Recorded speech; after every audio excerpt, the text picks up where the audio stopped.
your wave at me, please? I'm looking sorry to There you go, great, thank you. You're all now officially on Twitter. Right. The Rosetta mission, I'll give a brief update. This is on behalf of all of the teams, the operations teams, the instrument teams, the PIs, and many of you in the audience. Last year I gave a similar presentation, a very quick one, where I stated that Rosetta was the sexiest mission ever and that I put 3 bullet points down. At the time, it was the first mission to rendezvous with a comet. So what's the update? Well, we did the other 2 things, which was good. We found at the time, I think we already had this image at the last meeting, the fantastic image from the Osiris camera at rendezvous of Churyumov-Gerasimenko, which I put for context the original photographic plate of the comet when it was discovered by these 2 people on the top there, Churyumov and Svetlana Gerasimenko. That was actually the official reaction of the team, quite well depicted by one of the Rosetta cartoons at the time, because we had to decide where to land, as you all know. This is a couple of pictures taken from the landing meetings, or landing site selection meetings during the summer last year. On the top left you'll see the PIs, many of them from all over, from both the Rosetta orbiter and also the Philae lander. There was a lot of activity. It was a difficult choice because there was no one good place. In the end we selected the Jilkir, or Site J, which was the least worst of all the places to land on the comet, although the story is named there, as you probably know. We have this now iconic image. We take a lot of selfies. I take a lot of selfies, as you know, probably. This one actually has got a duck face in it, if we consider the comet to be a duck. So there's its face there.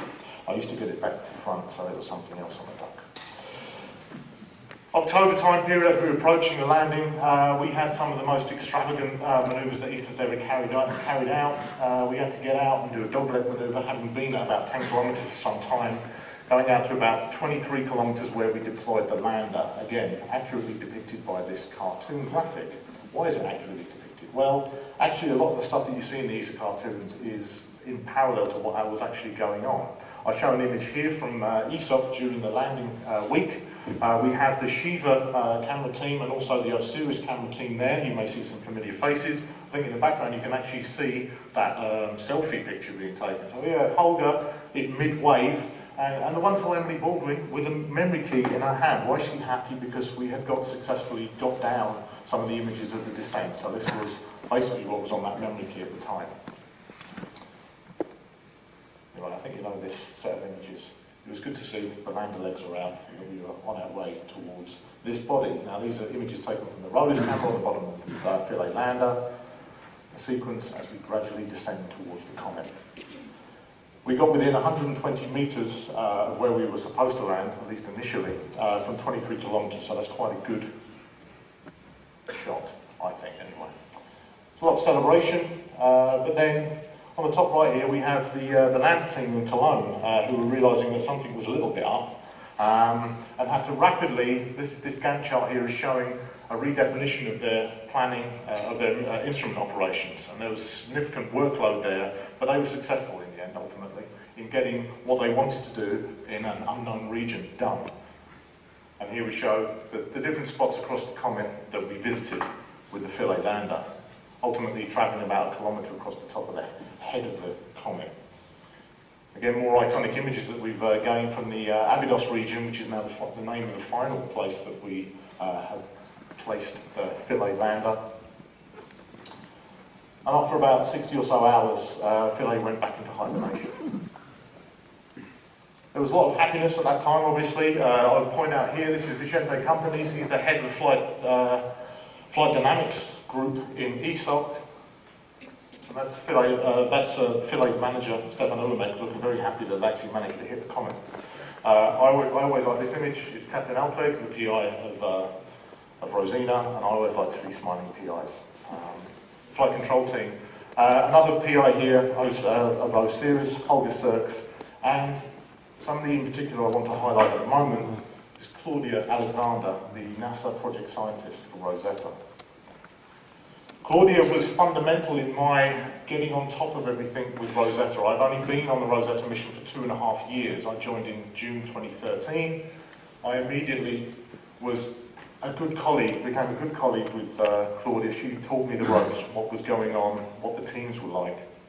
So we thought I'll repeat that image that she was there at the landing. She was also there, this is in AGU. If those of you who have been there know there is a very big restroom sign, so you can always find it wherever you are. And we were celebrating along with Padma the conclusion of the first results session that we'd had at AGU. And we have the other images here. Here's a plot where I was standing next to Joel Parker in one of our SWT meetings. But Claudia was always there, keeping us going. The point being here is that she sadly passed away in July. And we have been discussing within the science working team of Rosetta a way to mark that. We also discussed a dear colleague of ours, Angioletta Corradini, the previous PI of the Vertis instrument on board Rosetta.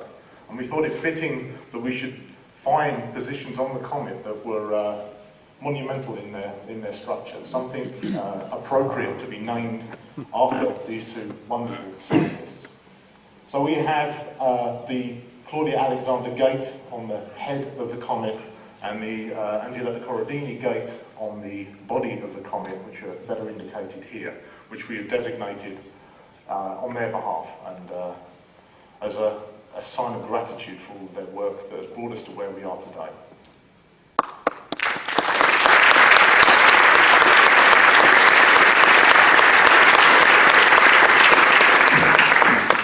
I will just move quickly to a couple more slides now. I showed this plot last year. This is a science working team early in 2014, smiling but with a forced smile, I think. And now in June we had another meeting where everyone's smile was a bit more relaxed.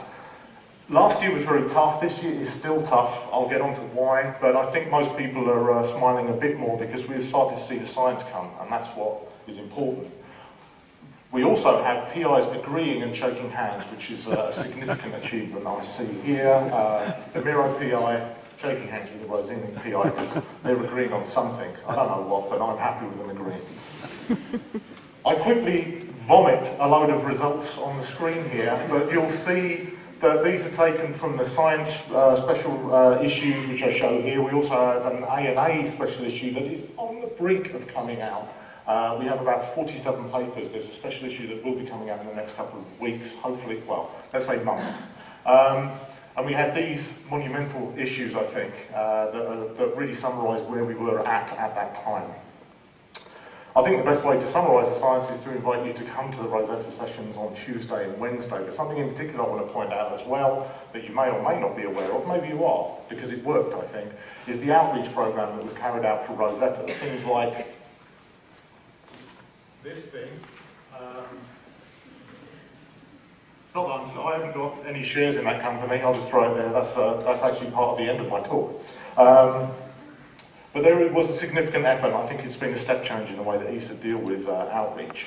And this is exemplified here by what really went on around the Lander Week and the lead up to that. We had an astronaut on the ISS showing how difficult or easy it is to land on a comet by throwing an earplug onto a piece of Velcro.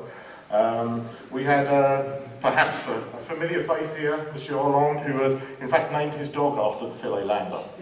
Something very important I'd like to point out, maybe first the Google Doodles we were seeing there, we actually got on both of those, the New Year's one as well. This plot down the bottom here shows prompted awareness during the landing week of asking a bunch of people in those different countries whether they knew what Rosetta was and what it meant and what it was doing. And that is the percentage correct answer during that week.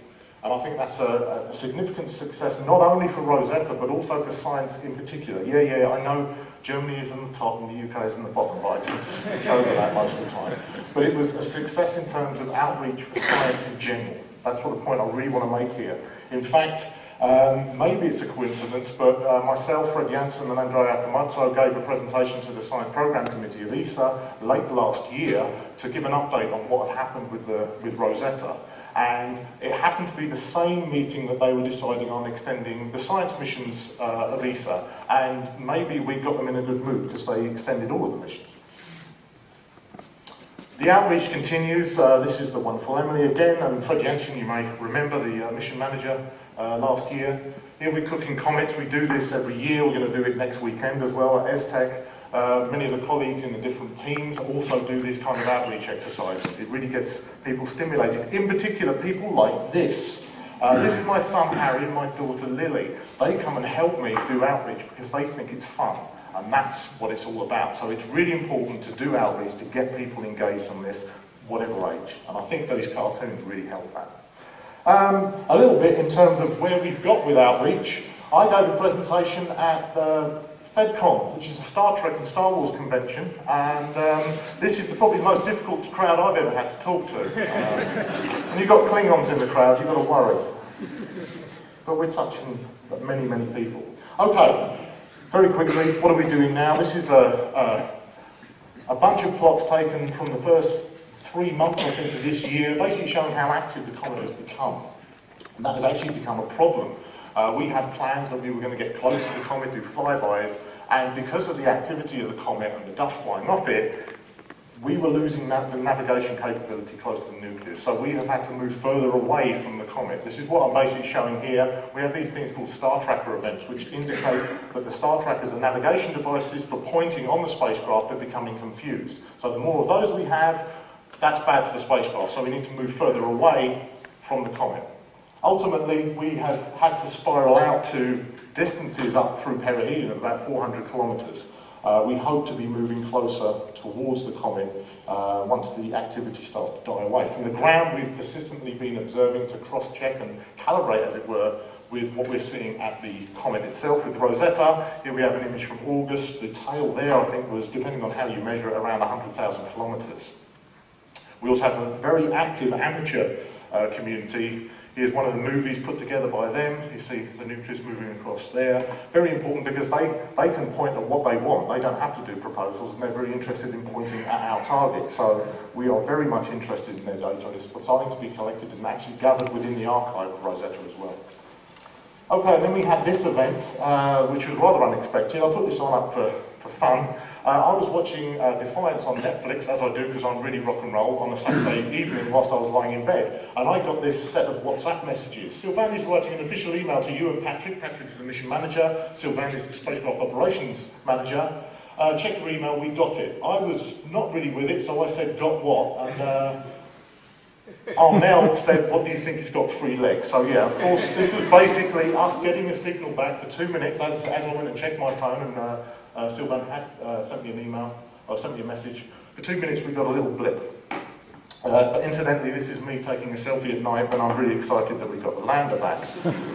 As I told you, we're very far away from the comet at this time. We're in the Terminator-like orbit. This is actually around the time of when we were looking for the lander or trying to get a persistent signal. We're doing reverse legs here in the region where we think, well, where we were getting signals. The problem is the lander's on its side, as shown here, and the cone of communications is in a limited direction. So we were not very successful in getting persistent contact with the lander.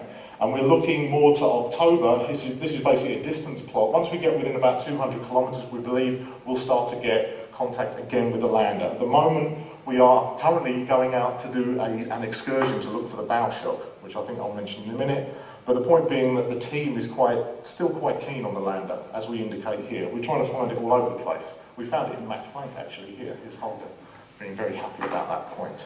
Okay, we went through perihelion.